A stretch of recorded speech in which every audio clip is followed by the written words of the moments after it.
सिंधु सभ्यता में मिले अवशेष कहाँ कहाँ से प्राप्त हुए हैं, ये याद कर पाना थोड़ा कठिन होता है।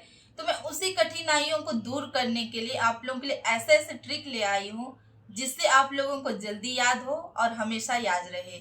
तो वीडियो को बिना स्किप किए हुए आखिरी तक देखिएगा। और आगे बढ़ने से पहले यदि आप अभी तक हमारे चैनल को सब्सक्राइब नहीं किए हैं तो प्लीज़ हमारे चैनल को सब्सक्राइब कर दे और बेल आइकन प्रेस करके ऑल नोटिफिकेशन ऑन कर दे। चलिए देखते हैं मोहनजोदड़ो से कौन कौन से साक्ष्य प्राप्त हुए हैं। तो कौन कौन से साक्ष्य प्राप्त हुए हैं वो आपको ये स्क्रीन में दिखाई दे रहे हैं।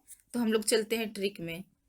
मोहन के पास सबसे बड़ी ईंट थी जिससे वह अन्नागार बनवाया और विशाल स्नान घर भी बनवाया, और स्नान करने के बाद में सूती कपड़े पहनकर कांसे से बनी नर्तकी की प्रतिमा के नृत्य का आनंद लेने लगे, और आनंद लेते हुए कांसे का और पैमाना जमा किए।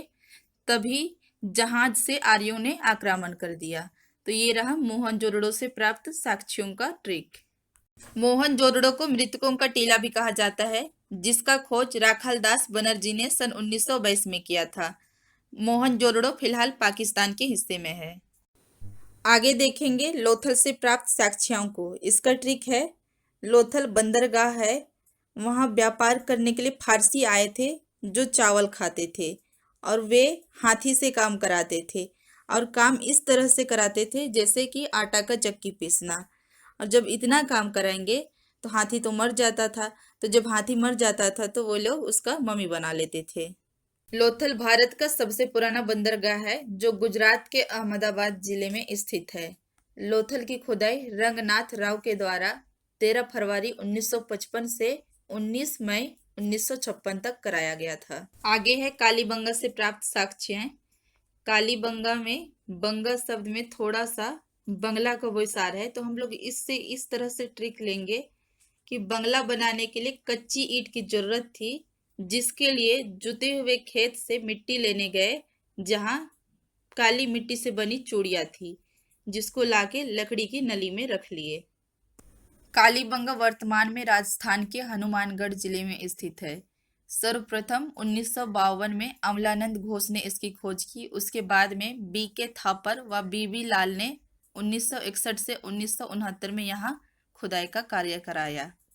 आगे बनावली में प्राप्त साक्ष्यों को देखेंगे। तो इसका ट्रिक है, बनावली में मिट्टी के हल से हल जोतकर जौ, सरसों और तिल बोए, और बीज को पहिए वाले मृद भांड में लेकर गए, और साथ में तांबे का वानग्रह भी रखे थे। तो आप लोग सोच रहे होंगे कि ये वानग्रह क्या है।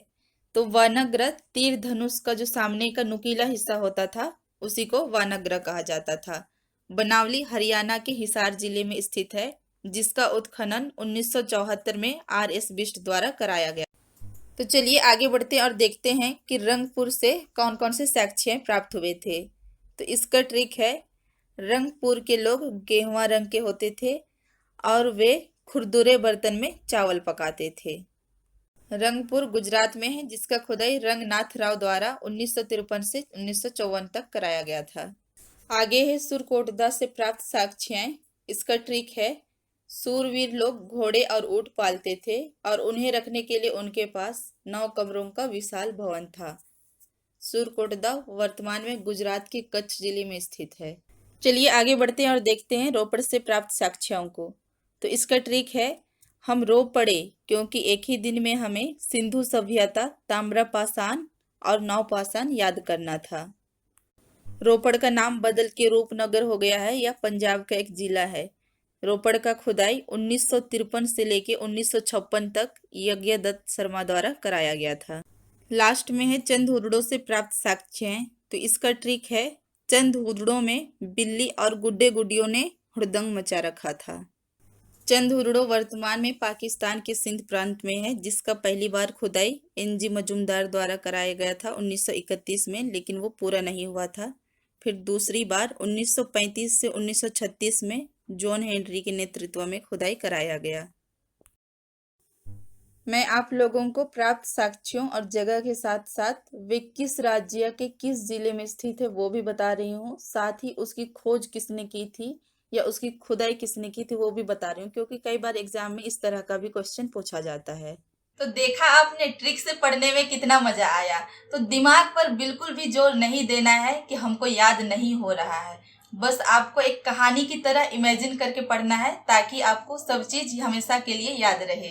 तो मिलते हैं अगले वीडियो में, तब तक के लिए नमस्कार।